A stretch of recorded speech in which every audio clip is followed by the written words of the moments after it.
Hey, what's up, besties? I'm coming to you guys in my jammies today. Very nice and warm. I have a vanilla warm almond milk latte with my jammies. Someone commented on my last video they wanted a what's on my shelf. Just to be completely transparent with you guys, most of my books are on my Kindle. I'm more of a Kindle reader. I've read 11 books so far this year, I think, and probably 9 of them have been Kindle reads. So I don't want to be like a fake book talk person, okay? These are just books that I've collected over the years. And also, just to be mindful of this, I collect ephemera and propaganda. So I love a good like 1950s poster being like, buy women chocolate, they won't be crazy. Like, I love collecting that. I don't agree with like a lot of the propaganda that was put out in the 1950s, but I ironically collect it and like store it away. So if you see some of these books and you're like, why are you acquiring that book? It's most likely because I have a very large interest in propaganda, ephemera, and old books and ads. So my current read is Pride and Prejudice. Also, I don't know if I mentioned, I'm going to do a what's on my Kindle in another video. So this is just physical books. Pride and Prejudice is my current read. You guys saw I got this in Puerto Rico off of a random bookshelf in the street. There was like free books outside of a school. It was so cool. And this has the person's notes from like 1965. So I've been reading this. I also was simultaneously reading Ayn Rand's Atlas Shrugged, but I had to put it down because reading this and that at the same time is a lot of brain power for me. And I wanted to give this book my all. I don't necessarily agree with objectivism, but I'm reading it more or less as a dislike read, but want to wrap my head around it. Okay, I want to understand the philosophy and the mindset of Ayn Rand while reading this. So that's my second read right now. I also want to read BioShock on my Kindle because people said BioShock is a good contrast to Atlas Shrugged, which is interesting. So I'm going to read Atlas Shrugged and then BioShock on my Kindle.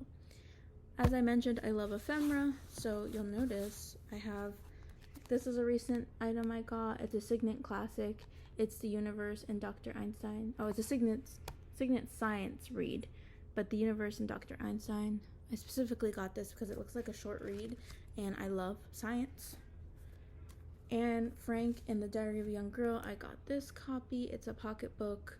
I love this like style of book. Like, you'll notice a lot of these are like the old pocket soft cover books. I love that style.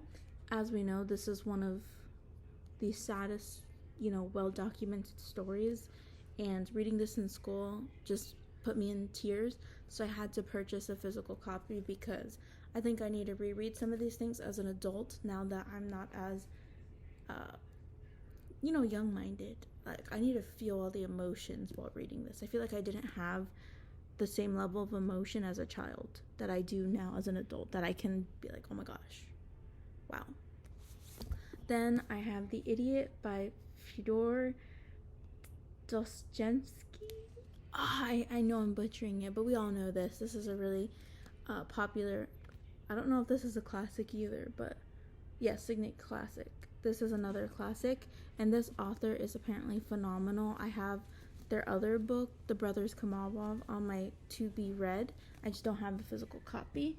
I want to get a vintage copy, like, an old worn one. I love an old worn book. My next section, I had sections and then all my books fell over, but my next section is Hershey's and kind of cookbooks. In the realm of ephemera and vintage, I love an old cookbook, specifically ones that are from Pennsylvania. So being from Pennsylvania and having Hershey near us, I love a Hershey's cookbook. I will always buy one when I see one. I think this one is 1979, so you can tell by the wornness of it, but how cool. And this is what I love about collecting ephemera, as you can tell throughout the years what colors were popular. Like, if you look at some of these, like a 1950s book like this, they're very much more lighter colors, and then you'll notice in the 70s they started to get into like darker saturated colors. So that's one of my areas of excitement with collecting these. I got this one in Puerto Rico. It's a cut up cake party book. And then also I have How to Use Spices by Watkin Products. I think that one's cool. another Hershey's book. This one's pretty cool. So they said it's a 1934 cookbook. When you open it, I think it's from 1970. So they were kind of recalling back on what they would call at the time the good times, which I find funny because people do that currently. They're like, let's take it back to 1960s, 1970s. We missed that time. They were doing that even then.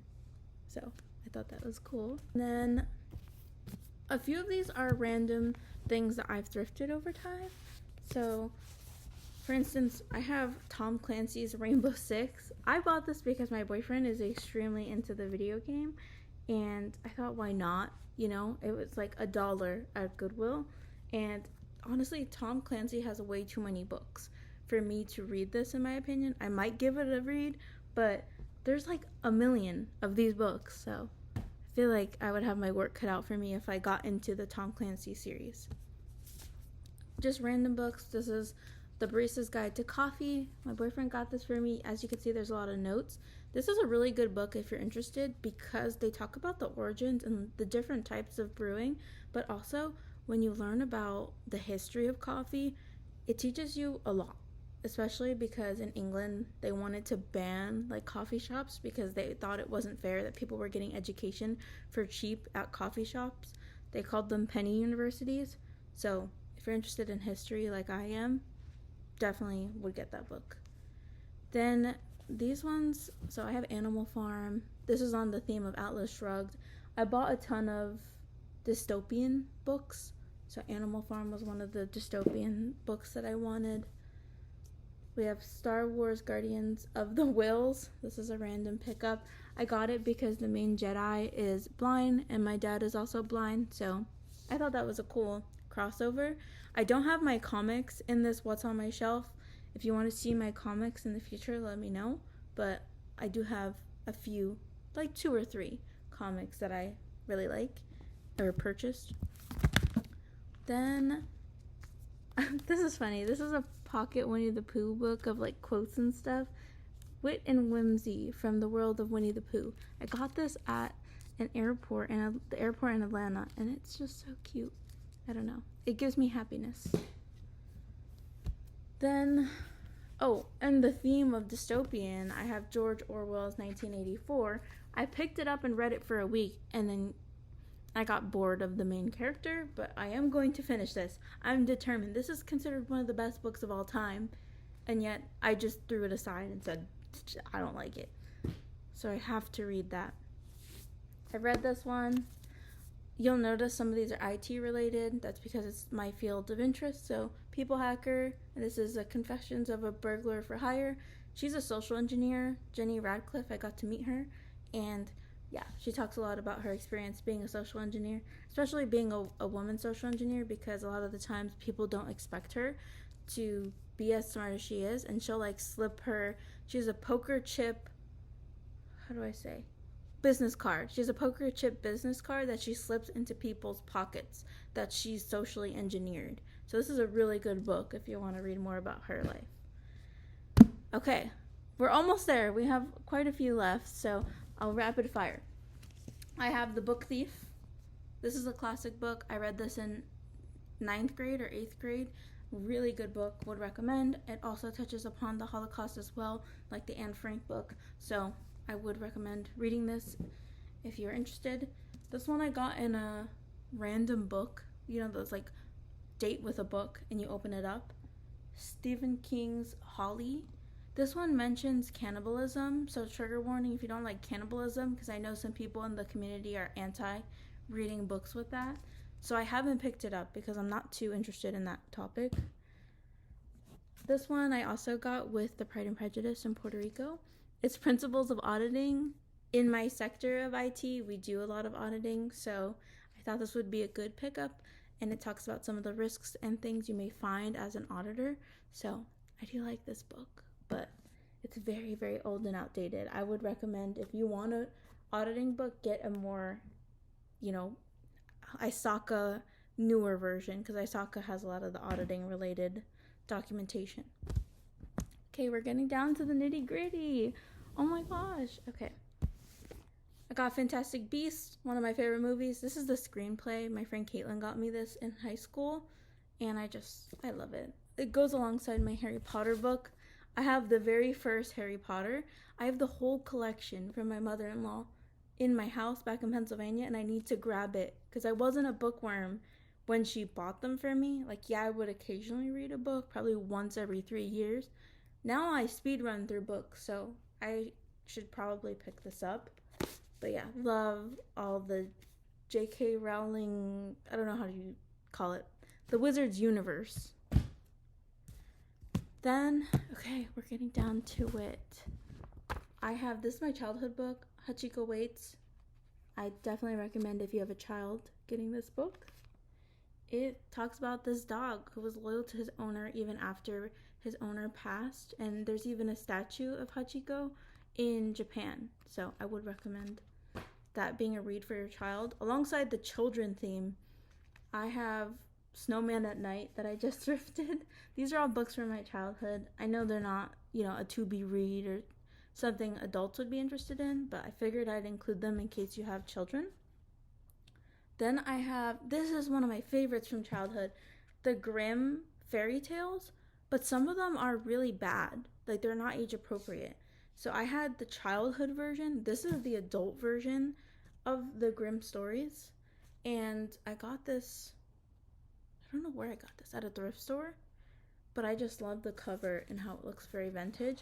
This one had a lot of curse words in it. So I do think that this was an adult copy. They do have Grimm for children if you're interested in getting your kids some Grimm books. Okay, then I have this one I got from work. It was just free. The World is Flat. I haven't read it. I don't even know what it's about. Apparently it's about the history of the world and the internet. So I probably won't pick this up as a read, but kind of interested. I bought this, the Inner Work duo. So it's the inner work for yourself and then the inner work for relationships. I haven't read this one. It's a relationship one. I really like the one for myself. And I thought, why not get the relationship one? But I don't need this, so I don't know. I just kept it. It's good to reference whenever I'm feeling weird about not even just my romantic relationship, but friendships. It talks a lot about being secure in like your friendship and relationships with others.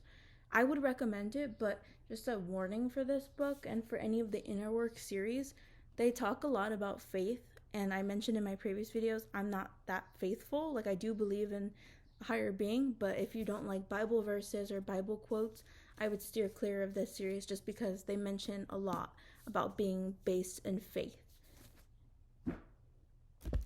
Okay, then my newest interest has been, Black history and American Black history particularly. So my friend got me this novel, The Vanishing Half. Very excited to start this. I created a list on my Fable about all the, and I think on my Goodreads too, of all the like Black history books I want to read. So this is the one that she got me for my birthday. And then another ephemera old cooking book, Campbell's Cooking with Soup. And then my big surprise is not only do I collect regular books, ephemera, I just realized how many books I have in this video. I collect pop-up books, me and my boyfriend. So a little story about these, and let me get them all together. We went to a Goodwill in Pennsylvania, in my hometown, and they had this pop-up book of Star Wars. And it's phenomenal. Like, you open it up, boom. How cool is that? C-3PO, and there's just all this Darth Vader. How cool. So we realized this author, Matthew Reinhardt, is amazing, and he makes them for every little like Marvel books, princess books. So I was like, man, I need the Harry Potter ones. They went on sale and they were $30 a piece. So I have the Harry Potter Diagon Alley and Beyond version. So it's also a pop-up book. But then we also have the Guide to Hogwarts. It's all of Hogwarts. How cool is this? And then alongside that, with Wicked just coming out, I've realized how much money I've spent on pop-up books in My life is flashing before my eyes. But I only get them when they're on sale. The Wicked pop-up book came out. And if you don't remember, or you haven't watched Wicked, in the beginning of Wicked, Elphaba has a pop-up book that she's holding. I don't know if it's her or Nessa. But look. It's all of Oz. Love this. So check out Matthew Reinhardt. He works with a lot of other artists. Like in this one, he worked with Rui Ricardo. And you would love these. If you have a child, they would also love these. These are amazing to pull out when we have friends over, because we have a lot of friends with similar nerdy interests. So we'll show them these and they're always like, oh, that's so cool. So it's one of those things that someone may not buy for themselves, but it's kind of entertainment to show people these cool pop-up books. But that is all of my books. Thank you guys for asking for what's on my shelf. I'm also going to do a what's on my Kindle soon, because as you know, I'm more of a Kindle reader, so I'll probably have even more on Kindle. But I love you guys so much. Have a great day. Bye.